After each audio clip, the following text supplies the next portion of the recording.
आज हम वर्कशीट 10 अम्ल क्षार लवण में अम्लों के रासायनिक गुणों और उससे संबंधित कुछ चीज़ों के बारे में पढ़ेंगे। यहाँ हम पढ़ें तो सभी अम्ल के रासायनिक गुण समान होते हैं और सभी अम्ल धातु के साथ अभिक्रिया करके हाइड्रोजन गैस उत्पन्न करते हैं।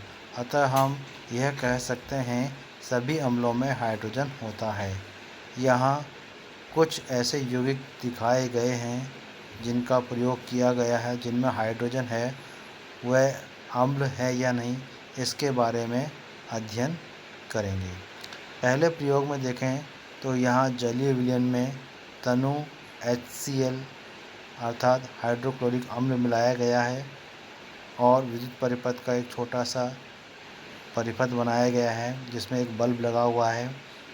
जब इसमें विद्युत धारा प्रवाहित करते हैं तो HCl अपने आयनों में विभाजित हो जाता है जिसके कारण विद्युत का चालन हो जाता है। अतः हम यह कह सकते हैं कि अम्ल में उपस्थित हाइड्रोजन आयन के रूप में मुक्त हो जाता है और विलयन में विद्युत का चालन करता है।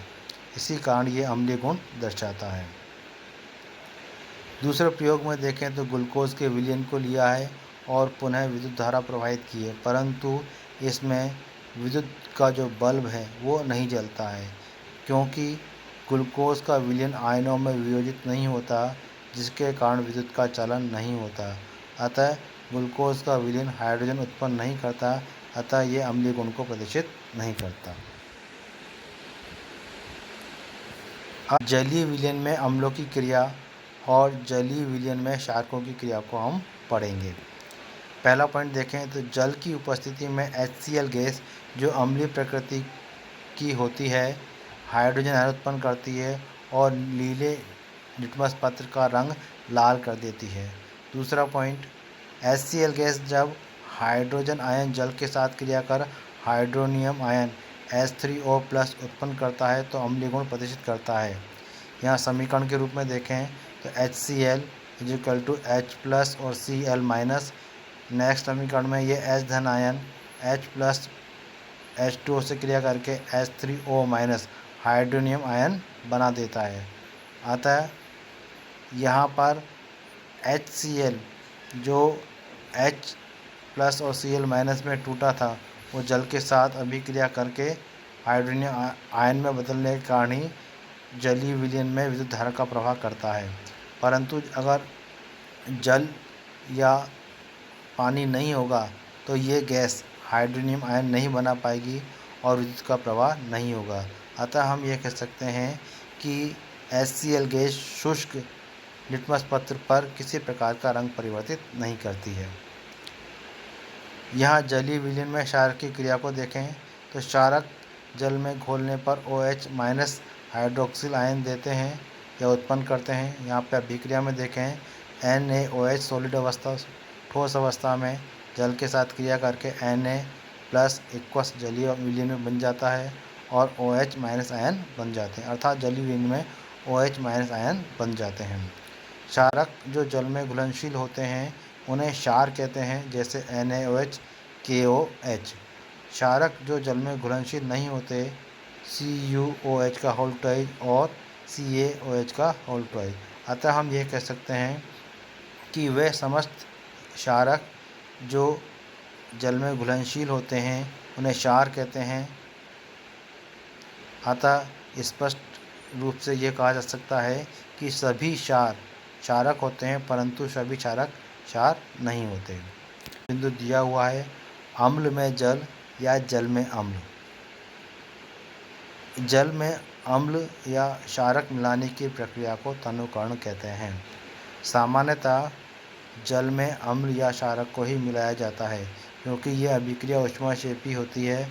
अतः अम्ल या क्षारक को धीरे धीरे हिलाते हुए जल में मिलाते हैं ताकि ऊष्मा की मात्रा ज़्यादा उत्पन्न ना हो और किसी प्रकार की हानि ना हो। इसलिए जब भी तनुकरण किया जाता है तो अम्ल को ही जल में मिलाया जाता है, ना कि जल को अम्ल में मिलाया जाए। अभ्यास प्रश्न दिए हुए हैं। पहला, अल्कोहल का विलयन अम्लीय गुण प्रदर्शित नहीं करता, क्यों? क्योंकि अल्कोहल का विलयन हाइड्रोजन आयन मुक्त नहीं कर पाता, इसलिए वह अम्लीय गुण को प्रदर्शित नहीं करता। दूसरा, HCl गैस सूखे लिटमस पत्र का रंग परिवर्तित क्यों नहीं करता? क्योंकि HCl हाइड्रोजन आयन मुक्त नहीं कर पाता और हाइड्रोनियम आयन नहीं बन पाता है, इसलिए HCl गैस सूखे लिटमस पत्र का रंग परिवर्तित नहीं कर पाती। तीसरा, अम्ल का जलीय विलयन विद्युत का चालन क्यों होता है?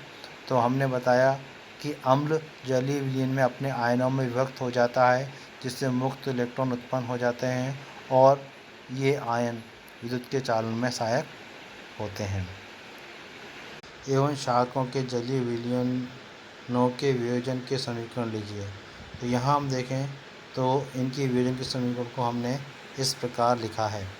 यहाँ देखिए, पहले H2SO4 का जब जलीय वियोजन होता है तो ये 2 H+ आयन और SO4-2 आयन में विभक्त हो जाता है। B, यहाँ मैग्नीशियम हाइड्रोक्साइड का वियोजन करें, Mg+2 + 2OH बन जाते हैं। तीसरा, C, Hi का हम वियोजन करें तो ये H+ और I- आयन बन जाता है। इस प्रकार ये जलीय विलयन में अपने आयनों में। पाँचवा क्वेश्चन तीसरे क्वेश्चन का ही रिपीट है। अम्ल का जलीय विलयन क्यों विद्युत का चालन नहीं होता? इस प्रकार हमने ये वर्कशीट पढ़ी। इसमें कुछ समझ में नहीं आया हो तो आप कमेंट बॉक्स में कमेंट करके पूछ सकते हैं। पढ़ते रहिए, आगे बढ़ते रहिए।